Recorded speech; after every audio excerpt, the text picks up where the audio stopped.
Boa noite, pessoal. Boa noite a todos. Como a Giovana falou, com o passar do tempo, dos dias, dos meses, a gente vai transmitindo aí outros avisos a respeito dessa promoção, tá? E vai ser um sucesso, com certeza, como no ano passado.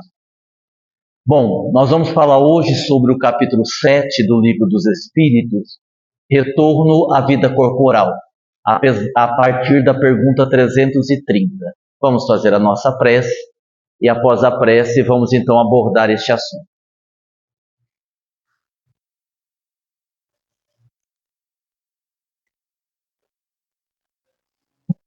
Busquemos a sintonia com o mais alto, busquemos a sintonia com o bem, busquemos, sobretudo, a sintonia conosco mesmo.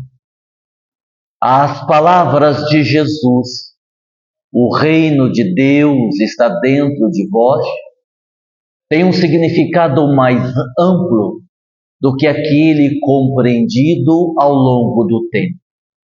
O autoconhecimento, exarado no Livro dos Espíritos, no Conhece-te a ti mesmo, é a grande proposta para o encontro conosco e com Deus interior.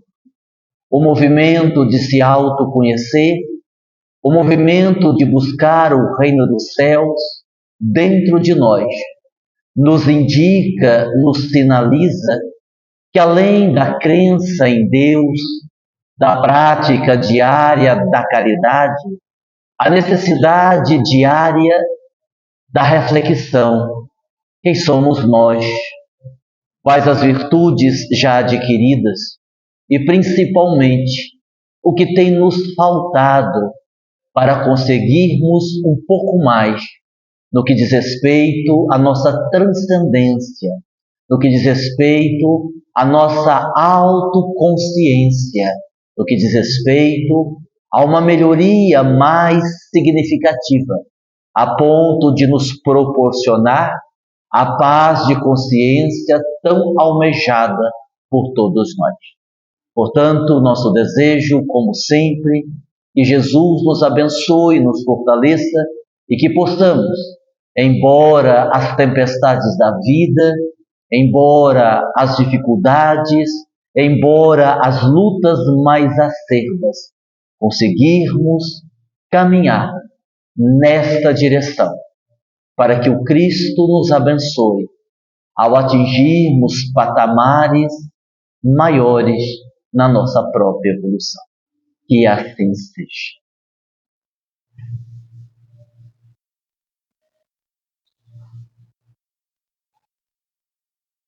Eu queria dizer logo de início que eu não virei palmeirense, continuo santista, fiel, embora nem com o Neymar o time decola. Mas fazer o quê? Essa camiseta, como outra que eu ganhei, é um presente do Emanuel, lá da Baixada Santista.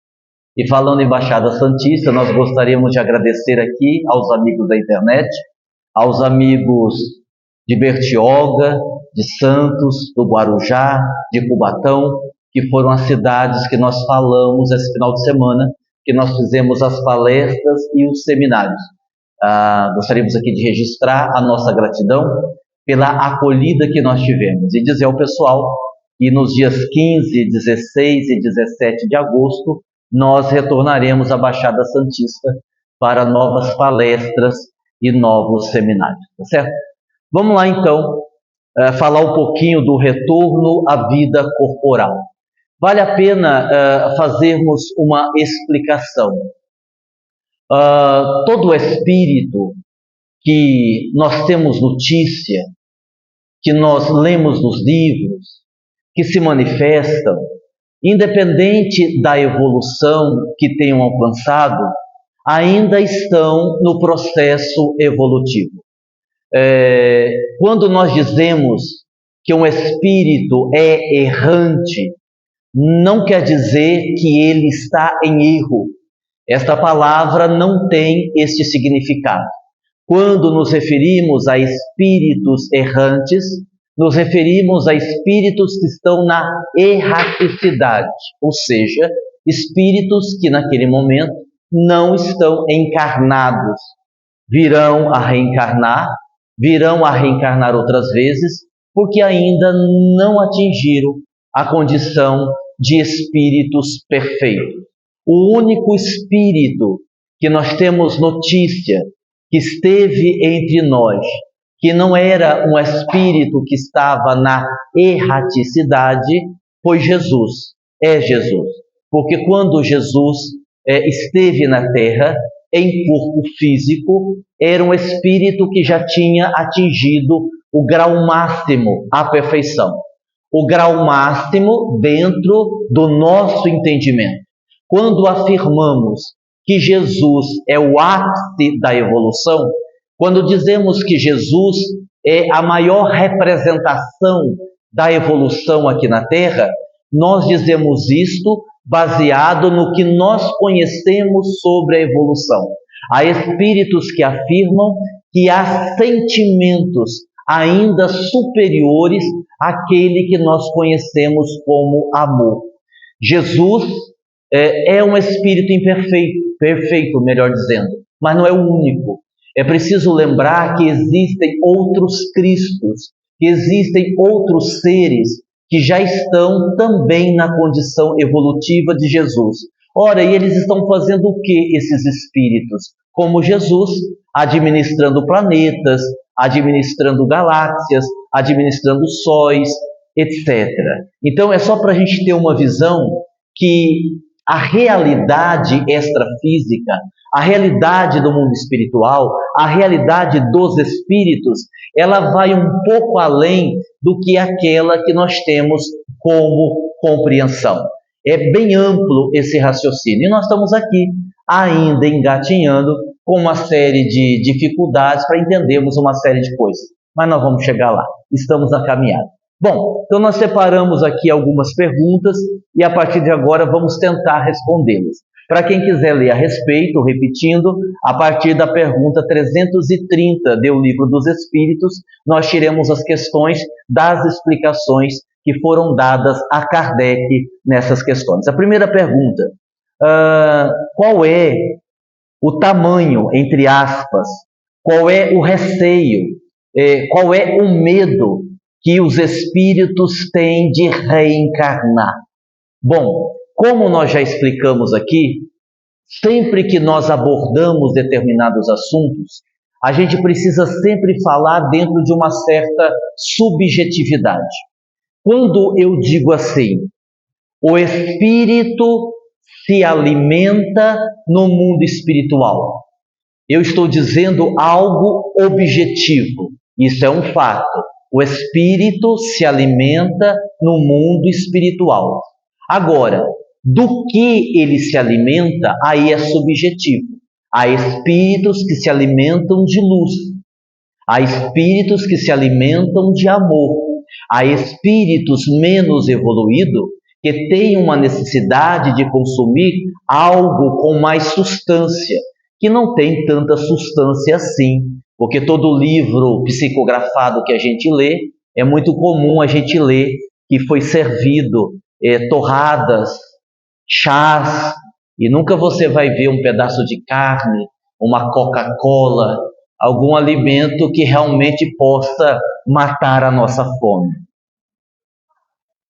Sim, exatamente. Não quer dizer que não exista comida no mundo espiritual.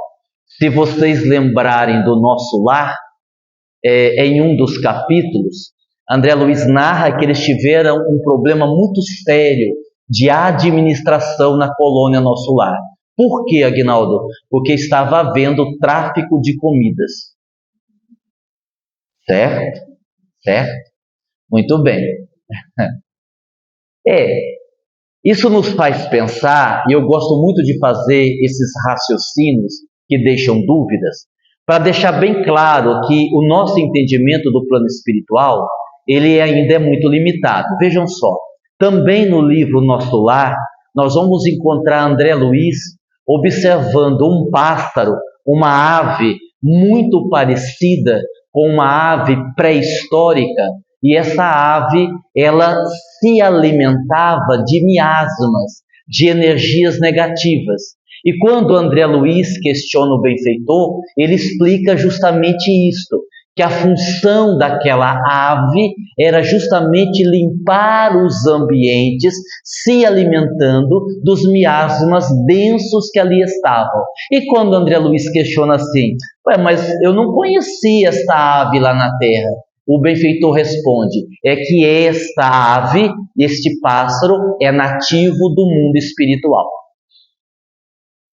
E a gente lê isso e não percebe uma coisa muito séria, uma coisa muito grave. Se ele está dizendo que a ave é nativa do mundo espiritual, nós podemos considerar que nascem animais lá. Sim ou não? Sim. E se nascem animais, se tem uma flora, se tem uma fauna, se tem o Rio Azul, lembram do Rio Azul? Está lá no Nosso Lar também? Por que não poderia nascer seres humanos?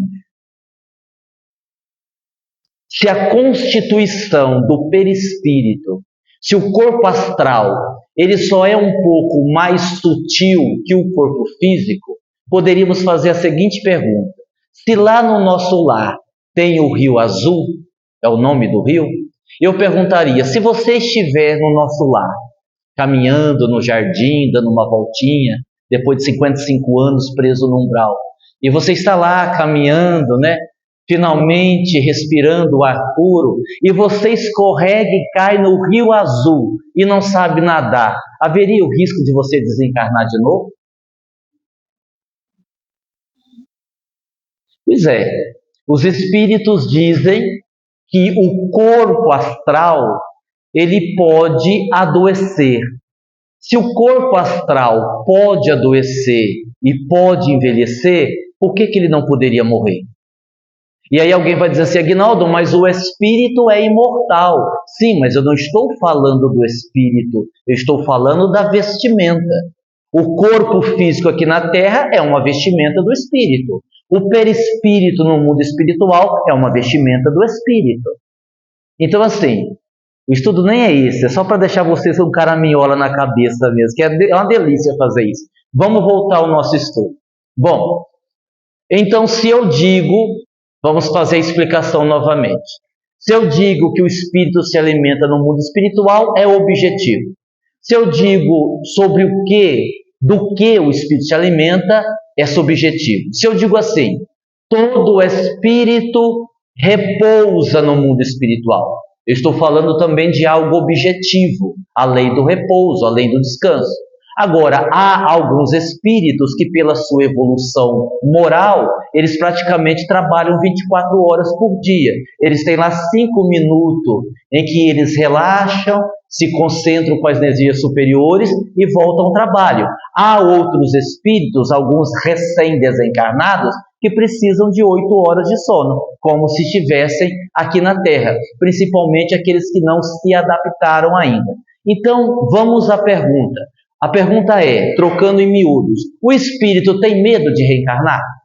Ele fica apreensivo? Ele fica ansioso? Isso está muito bem explicado na questão 341. Se você pegar 341 do Livro dos Espíritos, e é perguntado isso, e os espíritos explicam a Kardec. Aqui, para facilitar a nossa compreensão, nós vamos falar da relatividade. Olha, um espírito que tem um karma pesado, um espírito que sabe as dificuldades que vai enfrentar, que tem consciência que a sua vida vai ser muito difícil pelos erros cometidos no passado, é óbvio que vai haver uma certa apreensão. É claro que vai haver um certo medo. O que não deve acontecer com os espíritos mais evoluídos, que já têm bons méritos adquiridos, assim por diante. Embora Dona Laura, no capítulo 47 do mesmo livro Nosso Lar, revela uma certa apreensão, porque ela está se preparando para reencarnar.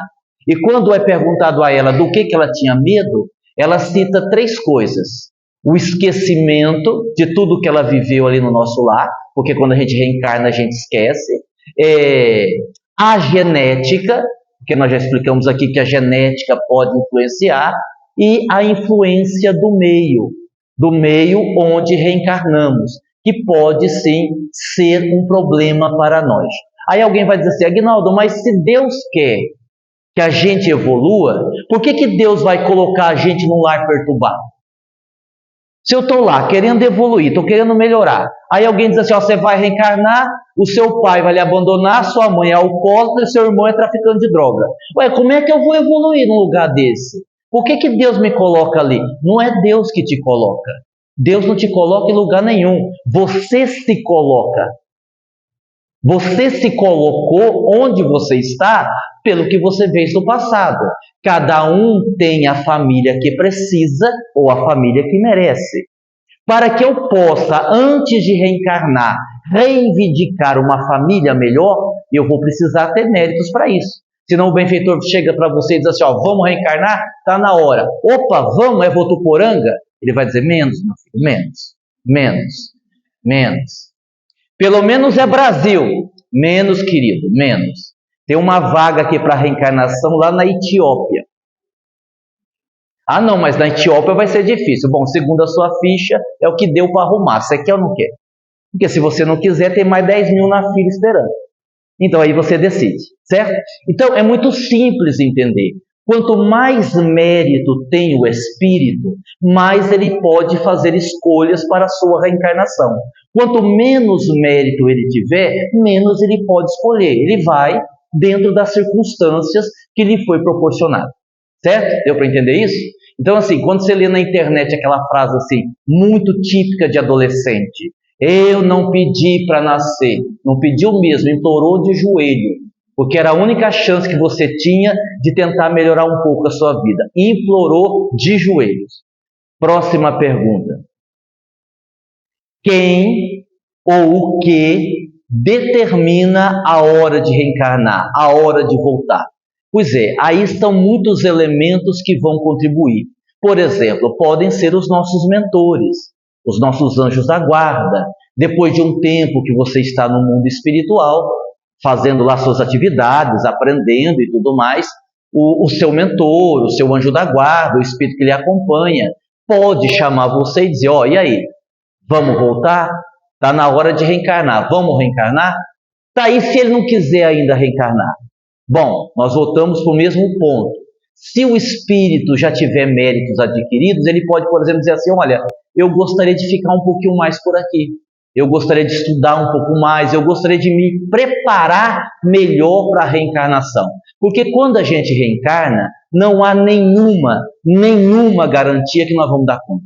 Não há nenhuma garantia que nós vamos conseguir. O que há são probabilidades, possibilidades. E quanto mais o espírito se preparar do lado de lá, mais chances ele tem de ter sucesso aqui. Então, se o espírito for um espírito mais consciente, ele pode dizer, olha, eu gostaria de ficar um pouquinho mais.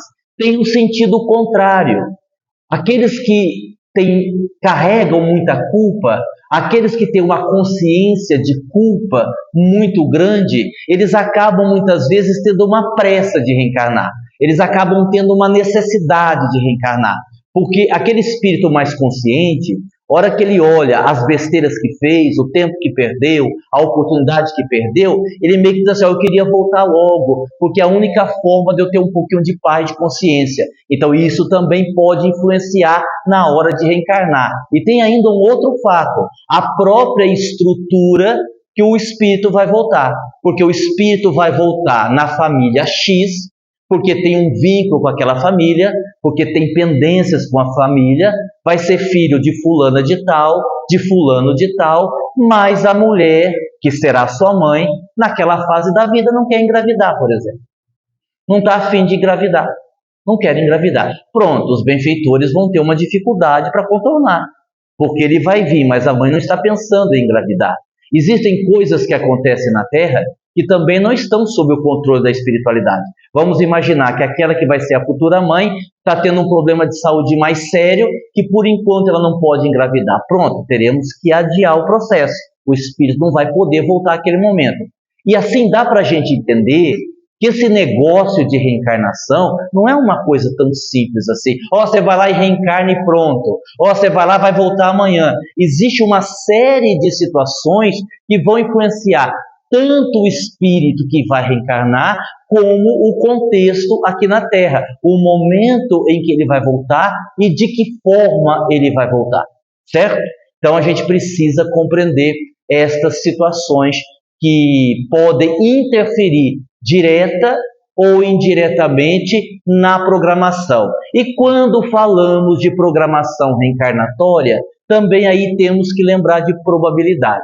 Então imagine assim, a Maria vai reencarnar para casar com José.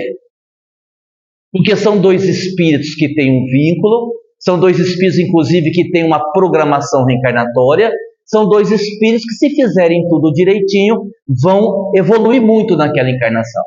Aí a Maria e o José são até vizinhos quando crianças. Vão na escola juntos, são amiguinhos, tem aquele namoro de brincadeirinha, e eles vão ficando pré-adolescentes, vão ficando adolescentes, a previsão é que eles se casem ali com 18, com 19 anos, está tudo bem encaminhado. Mas de repente aparece o João. Quem é o João? O João é um conquistador, o João é um cara charmoso, o João tem muita grana. E não é que o João se interessa pela Maria? Coitado do Zé. Pobre. E a Maria, como é que fica nessa história? Então, aí é que está o problema. A Maria está vindo de uma encarnação de muito apego aos bens materiais. A Maria é um espírito que sucumbiu na última encarnação pelo seu apego ao dinheiro. E ela prometeu do lado de lá que ela reencarnaria, teria outro comportamento, que ela se interessaria mais para o bem, para as coisas simples. Mas as tendências, as inclinações estão ali. E a Maria, de repente, mesmo gostando do Zé, chega à conclusão que o João poderia ser um partido melhor. E, em vez de casar com o Zé, casa com o João. Pronto, estragou a programação. Tudo que foi programado foi por água abaixo. Ficaram lá preparando, os espíritos preparando. Não vai, não vou. É que não, pode deixar. Eu vou chegar lá, vou fazer tudo certinho. Estragou tudo. Bom, e aí? E aí que os benfeitores sempre têm um plano B. A partir daí, não se sabe ao certo como é que vai proceder o processo. Talvez o casamento de João e Maria não dê certo e ela só vai casar com Zé lá para frente? Pode ser, porque eles têm uma programação juntos. E se eles se encontrarem lá na frente? Vão se encontrar com alguns anos de atraso. E aí pode não dar tempo de fazer muita coisa. E se o Zé casar com outra pessoa? Pronto, aí complicou de vez. E se ela engravidar do João e ficar vinculada para ele assim? Pronto, estragou mais ainda. E é exatamente assim que acontece nas nossas encarnações. Embora a programação reencarnatória, o problema não é o nosso livre-arbítrio. O problema é a gente não saber usar o nosso livre-arbítrio. O problema são as influências daquilo que nós trazemos, dos erros do passado, nos influenciando agora. Deu para entender? Quantas pessoas vocês acham que saem do mundo espiritual com a promessa de trabalhar a mediunidade e chegou aqui e não trabalham coisíssima alguma? Por uma série de motivos diferentes. Porque na hora H não querem, porque não querem assumir o compromisso, porque vão por outros caminhos. E aqueles que ainda começam, mas enveredam-se para o caminho da cobrança, até são médios, mas encontram ali nessa possibilidade de ser médio uma forma de ganhar dinheiro. Que maravilha! E pronto, desvirtuou tudo. A gente vê isso acontecer sempre. Mas Aguinaldo, se vão ser médios, não tinham que fazer dar certo? Não. Porque no livro dos médiuns, nós vamos encontrar no capítulo 14, no item 159, logo no começo do capítulo que fala dos médiuns, a seguinte colocação de Allan Kardec: todo aquele que sente, em qualquer grau de intensidade, a influência dos espíritos é, por essa razão, médium. Há poucas pessoas que não chegam a ter um rudimento dessa mediunidade. Podemos então afirmar que todo mundo é mais ou menos médium. Não se trata de um privilégio, porque a mediunidade é um sentido inerente ao homem. Todos somos mais ou menos médios. E aí tem um detalhe importante: a mediunidade é amoral. A palavra amoral significa que, em termos de moral, há uma neutralidade. Um homem de bem pode ser médium, como um homem de má índole pode ser médium. É amoral, não tem a ver com moral. Porém, o desenvolvimento da mediunidade, aí tem tudo a ver com a questão moral. É por esta razão que muitas pessoas se perdem aí no campo da mediunidade. Existe uma explicação que eu faço já há muitos anos, vou fazê-la sexta-feira em Ilhéus, porque o nosso tema na sexta-feira é sobre a mediunidade, mediunidade, o que é isso? Então nós estaremos falando sobre a mediunidade. É uma explicação muito singela, que eu gosto muito, e eu vou fazer essa explicação lá. E não tem problema que está gravando, porque o Ricardo deve postar esse estudo na sexta-feira, e na sexta-feira eu já estarei falando isso lá em Ilhéus, a hora que o vídeo for postado. Então não atrapalha nada. Vamos imaginar assim, ó. Deixa eu ver. Quem que eu vou falar? O Matheus Araia, o nosso ator mais conhecido, né? Matheus Araia está ficando famoso aqui pelas suas atuações brilhantes nos teatros em que ele apresenta, né? Ó, já enchitou a bola, Matheus, ó, deu uma força já. Mas ele tem namorada, viu, gente? Não se anima não, que ele tem namorada, já vou logo falar, tá? O que é ser médium? Qual a definição que poderíamos dar de mediunidade? Eu gosto muito dessa definição. O Matheus está lá no mundo espiritual e alguém chega para ele, o seu anjo da guarda, e diz assim: ó, Matheus, está na hora, vamos reencarnar, vamos voltar? Opa, que maravilha, eu quero voltar, eu cometi muitos erros, realmente eu tropecei na última encarnação, como é que vai ser? Aí o benfeitor vai dizer assim: peraí, deixa eu ver sua ficha aqui, eu estou com raiva dessa ficha. Essa ficha é que acaba com a nossa vida. É uma ficha, só para quem não sabe o que é essa ficha. É uma ficha onde está anotado todos os seus erros, até os pensamentos. Sim, é verdade. Está tudo lá. Ah, mas faz tempo, eu já esqueci. Deus não esqueceu, está na ficha. E a ficha é inapagável, não apaga. Então não adianta, mas eu esqueci. Deus não esquece. E aí então, o anjo da guarda do Matheus Araia vai pegar a ficha e vai dizer: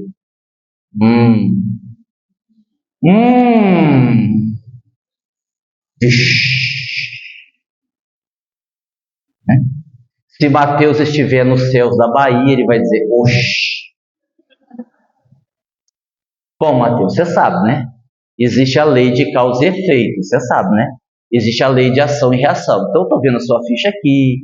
Você abandonou seu pai, você abandonou sua mãe, você enganou as pessoas, amorosamente, você sempre foi um cafajeste, nunca teve respeito por ninguém. Eu estou exagerando um pouco, viu, Matheus? Não é tudo isso não, tá? Eu estou dando uma forcinha aqui, tá?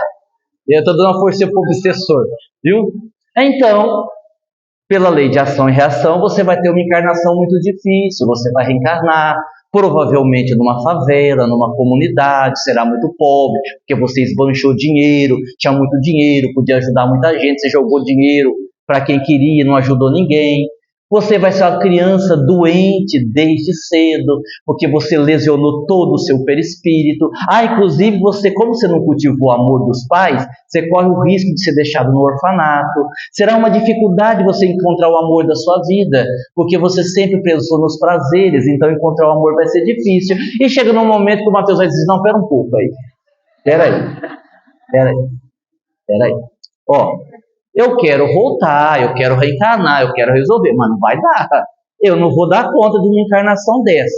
É o seguinte, não dá para aliviar um pouco, não dá assim para, sei lá, tirar um pouco desse sofrimento? E aí o anjo da guarda dele diz assim: dá. Vamos fazer o seguinte, em vez de você reencarnar e sofrer tudo isso, você reencarna, sofre só metade. A outra metade você vai ser médio para ajudar os outros. Topa, assina o contrato. E ele assinou. Então, a mediunidade é uma ferramenta que Deus nos oferta para que, através do bem praticado aos outros, eu possa minimizar as minhas próprias dores. Essa é a melhor definição de mediunidade que eu conheço. Uma ferramenta para nos auxiliar. Ela nem é um karma, porque aí dá a impressão que é uma coisa pesada, um sofrimento, mas também ela não é uma missão, como se nós fôssemos espíritos missionários que estivéssemos aqui na Terra para salvar todo mundo. Esquece isso. Esquece essa bobagem. Tem ninguém em missão. Nós somos espíritos endividados que temos a mediunidade como um recurso para podermos ajudar na nossa própria evolução. Deu para entender até aqui?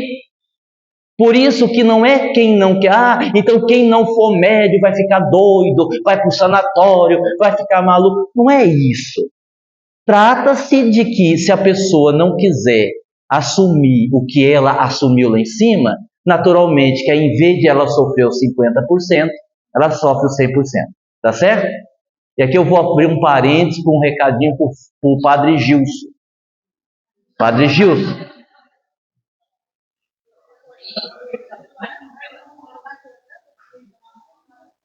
Claro que eu estou acordando 3 da manhã para orar com ele. Claro que eu estou. Aí a hora que ele começou a falar mal da reencarnação, eu parei de assistir o Padre Gilson.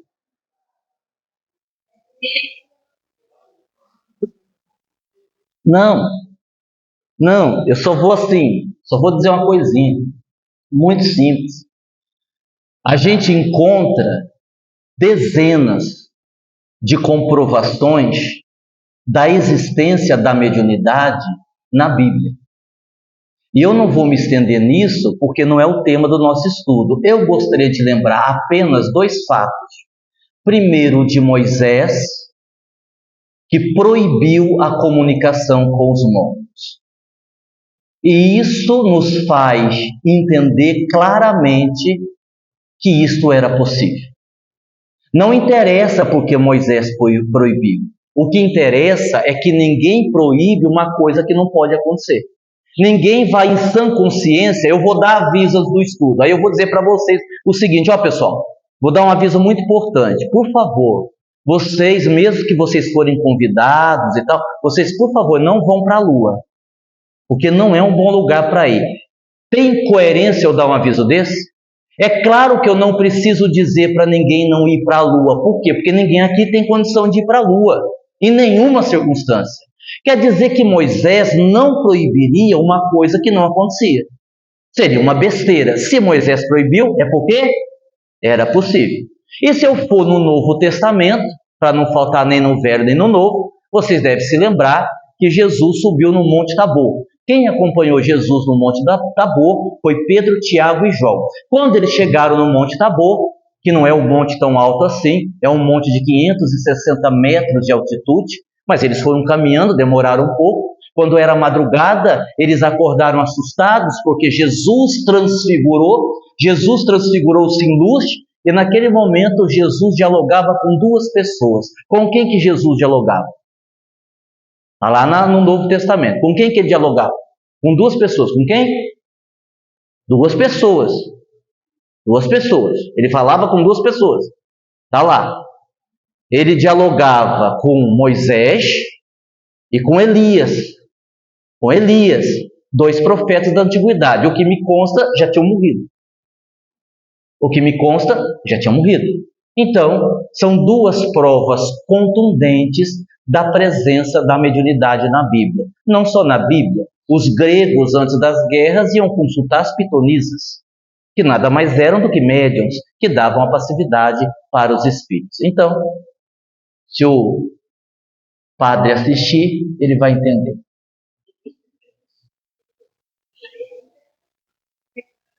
O recado está dado. É Frei, né? Obrigado pela correção. Obrigado, Giovanni. É Frei, é verdade. É Frei Gilson, tem razão. É isso mesmo. E se o espírito, por rebeldia, negar-se a reencarnar, ele pode? Pode. Ué, nós estamos cansados de ver isso. Espíritos vinculados ao mal há muitos séculos, até milênios, que não reencarnam. Aqueles espíritos que nós conhecemos bem na literatura, principalmente na literatura do Robson Pinheiro e de outros autores que falam dos magos negros, dos representantes dos dragões, da chamada maldade organizada, são seres que estão no mundo espiritual há séculos, teimando em não reencarnar. Só que aí tem uma coisa interessante, porque chega no momento que o perispírito, ele precisa do contato com a matéria. Quando a gente vai estudar sobre os magos negros, que são assim, na escala da maldade, eles são top, eles estão lá em cima, eles só perdem para os dragões, eles são líderes da maldade. São aqueles seres que usam aquele capuz, que normalmente só aparecem os olhos e tudo mais. Aquilo é um pouco para assustar também as pessoas, né? Para trabalhar o imaginário da humanidade. Mas também tem um outro motivo. Como são espíritos que estão muito longe da matéria há muito tempo, é como se o corpo perispiritual começasse a desintegrar. Por isso que se você tirar um capuz de um mago negro, ele vai ter o corpo espiritual carcomido, faltando um olho, faltando um pedaço do rosto, e chega num ponto que eles não conseguem manter-se lá. Aí eles deixam outro espírito da maldade substituindo, e eles então acabam reencarnando por uma necessidade do contato com o corpo. Então o espírito não pode negar-se reencarnar para sempre.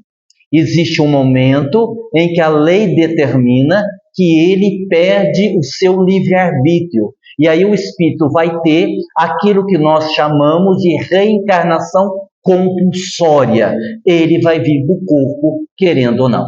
Então, como nós aqui, nós vamos usar o nosso livre-arbítrio, nós vamos fazendo besteira, nós vamos fazendo besteira, nós vamos fazendo besteira. Chega num ponto em que nós precisamos ser detidos, de alguma forma. Então, nós temos o nosso livre-arbítrio suspenso e aí então entra em ação a justiça divina. E a justiça divina é um pouco diferente da misericórdia divina.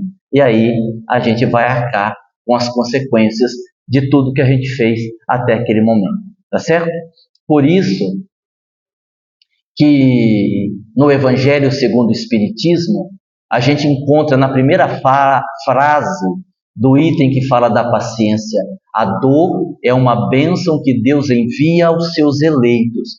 Isso significa que quem às vezes está sofrendo está melhor de quem ainda não está. Porque você está sofrendo nas suas lutas, quer dizer que você já está numa condição de poder enfrentar as situações mais difíceis. E aquele que você vê que ainda não está sofrendo, ele ainda vai pagar bem lá na frente, certo? Está bem distante de você, tá bom? Próxima pergunta. Bezerra de Menezes, Chico Xavier, Eurípides Barçanufo, por que e para que esses espíritos reencarnam? Bom, eles reencarnam primeiro porque eles ainda estão no processo evolutivo. Embora, por exemplo, o Dr. Bezerra tenha recebido, e todo mundo conhece essa história, Dr. Bezerra recebeu, logo que desencarnou, a visita de Celina.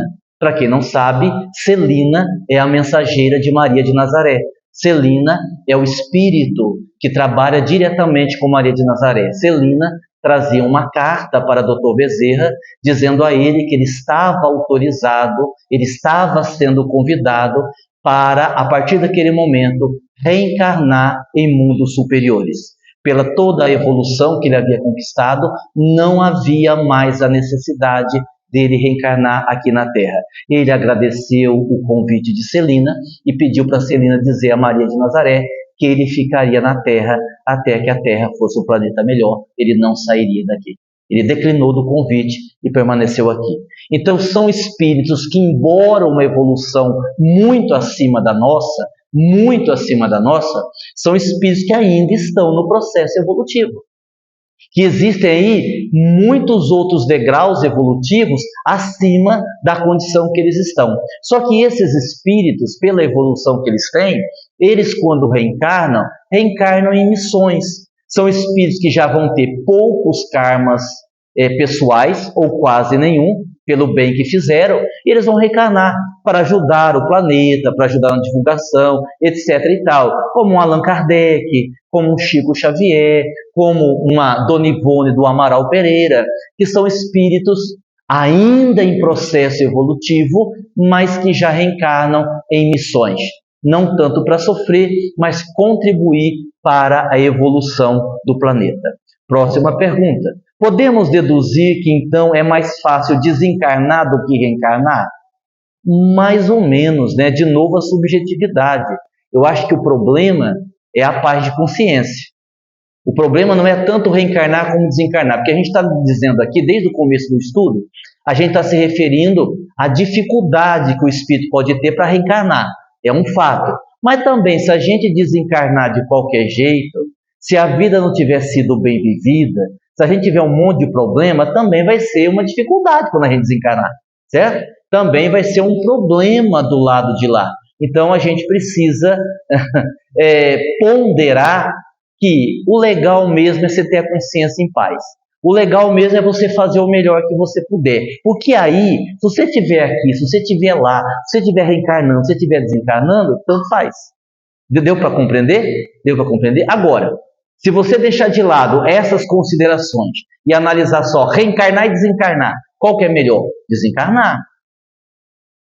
Desencarnar, porque teoricamente, ao desencarnar, você está deixando a matéria mais densa, está voltando para a verdadeira vida, a vida espiritual, vai reencontrar os seus amigos, os seus entes queridos e tudo mais, feliz da vida.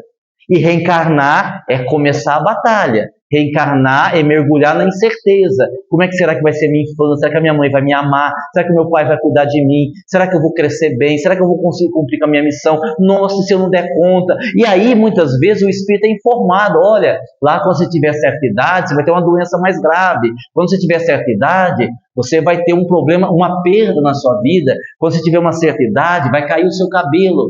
E aí já imaginou o espírito reencarnar, sabendo já que o cabelo dele vai cair?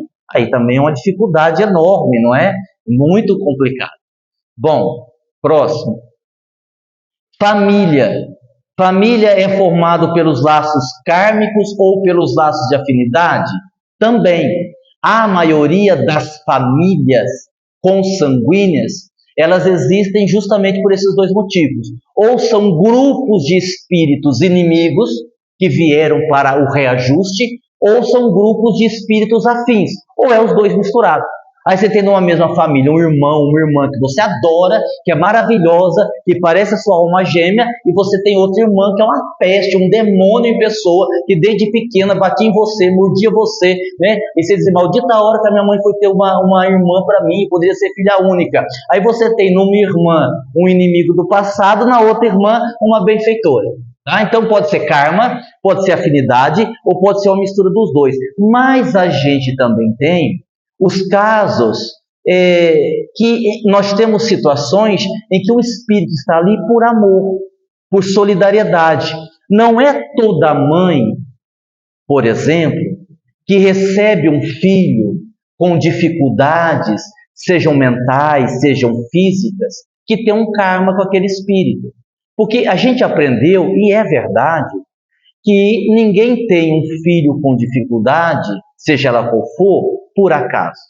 Existe ali um vínculo, que o pai ou a mãe contribuiu nos erros daquele espírito, etc. e tal.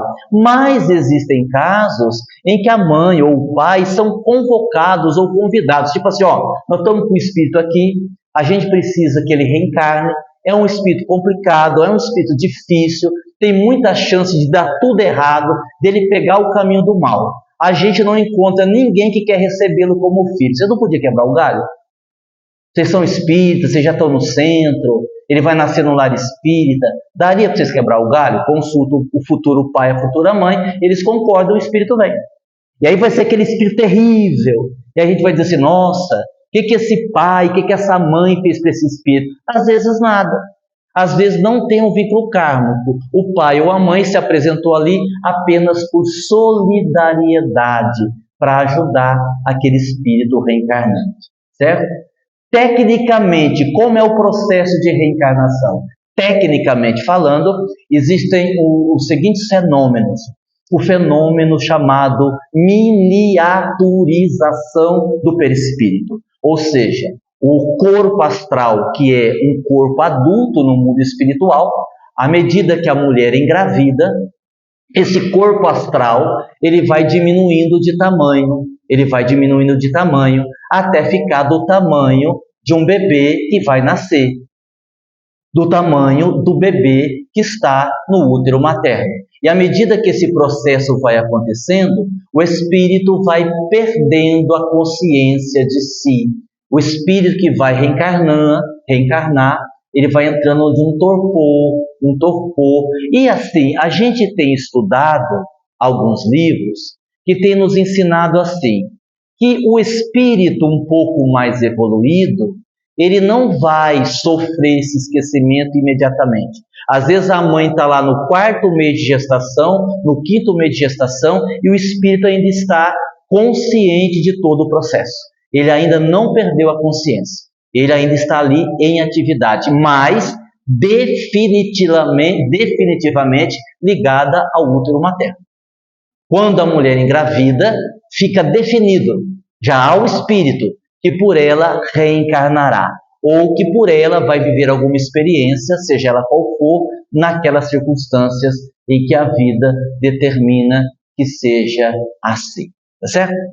Próximo. Isso aqui eu já expliquei. Oi?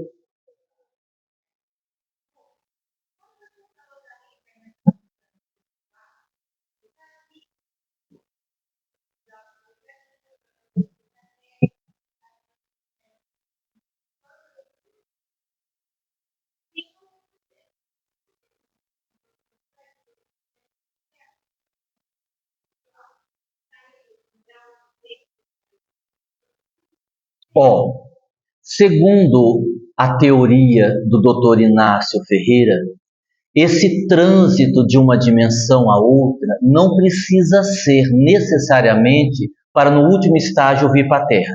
Não precisa. Eles podem transitar. E o Dr. Inácio diz uma coisa, e há muitas pessoas que não acreditam nisso, há pessoas que acham que isso é uma bobagem, e a gente tem que respeitar a opinião de cada um. Eu estou mencionando o Dr. Inácio porque me parece que tem coerência. Então, o espírito está em determinada dimensão, inclusive tem um livro recente que o Dr. Inácio fala da desencarnação do Dr. Odilon. Né? Dr. Odilon, que foi espírito em Uberaba. Tem um livro ali. Como que chama o livro? A Segunda Morte do Dr. Odilon. E em um dado momento, no plano espiritual, em determinada dimensão, aquele corpo astral ele já está saturado, ele envelheceu, e aí o Dr. Odilon deixa aquela carcaça, deixa aquele corpo sutil e reencarna de uma dimensão superior. E é interessante porque tem uma obra do Chico, eu não me lembro qual eu vou procurar para dar a fonte, em que ele fala de cemitérios no plano espiritual. Cemitérios deve ser para enterrar os restos perispirituais e não os restos carnais. Mas também isso é tão louco que um dia, isso deve ter sido lá na década de 40, década de 50 mais ou menos, o que Chico Xavier disse? Olha só, isso também deve existir por lá. É Chico Xavier que disse isso, não sou eu. Chico Xavier que disse que chegaria um momento da evolução que a mulher não precisaria mais sofrer com a dor do parto, que os homens desenvolveriam um aparelho e através daquele aparelho o espírito reencarnaria sem que a mulher tivesse que passar a dor do parto. Certo? Porque a gente sabe que a mulher passa a dor do parto e o homem não, porque ela é inferior ao homem, né?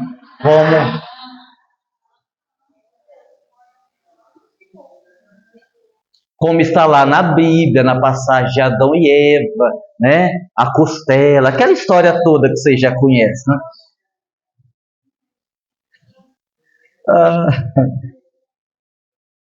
Bom, essa segunda pergunta, essa penúltima pergunta, nós estamos na penúltima já.